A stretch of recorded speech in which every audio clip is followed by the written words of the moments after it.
Bonjour à tous et à toutes.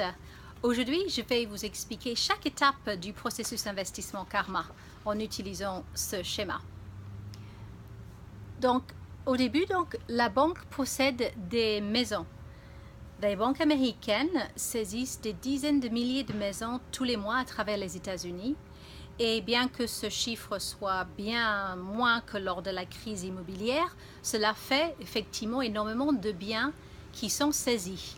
Et nous allons procurer ces listes de biens saisis des banques et nous allons donc faire une sélection de ces biens. Les critères de sélection sont bien évidemment le prix, donc il faut que le rendement potentiel soit bon. Nous allons regarder aussi l'état des biens, sachant que nous les achetons en état et nous voulons éviter des problèmes majeurs avec des fondations ou de la toiture par exemple. Et nous regardons bien sûr l'emplacement, en évitant des quartiers où il y a un haut niveau de criminalité bien sûr. Donc nous allons acheter ces biens aux banques à travers tous les États-Unis et ensuite vous allez acheter les biens.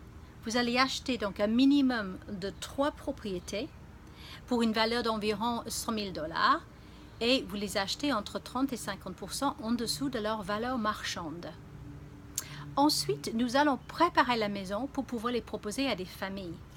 Et nous allons donc faire un nettoyage de la maison et un minimum de travaux pour rendre la maison habitable.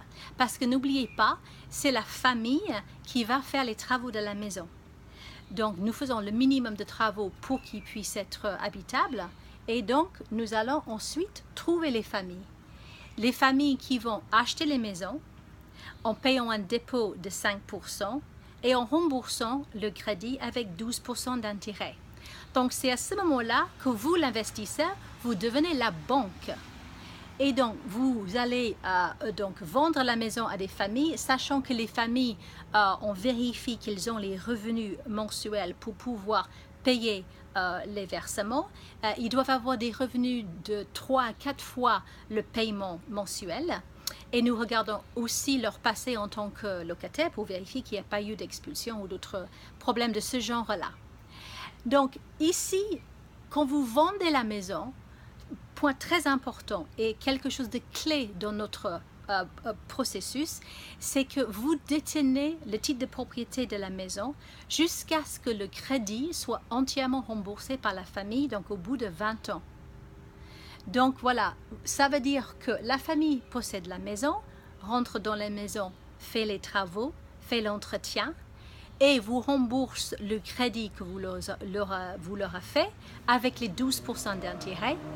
Et vous détenez le titre de propriété jusqu'à ce que ce crédit soit entièrement remboursé.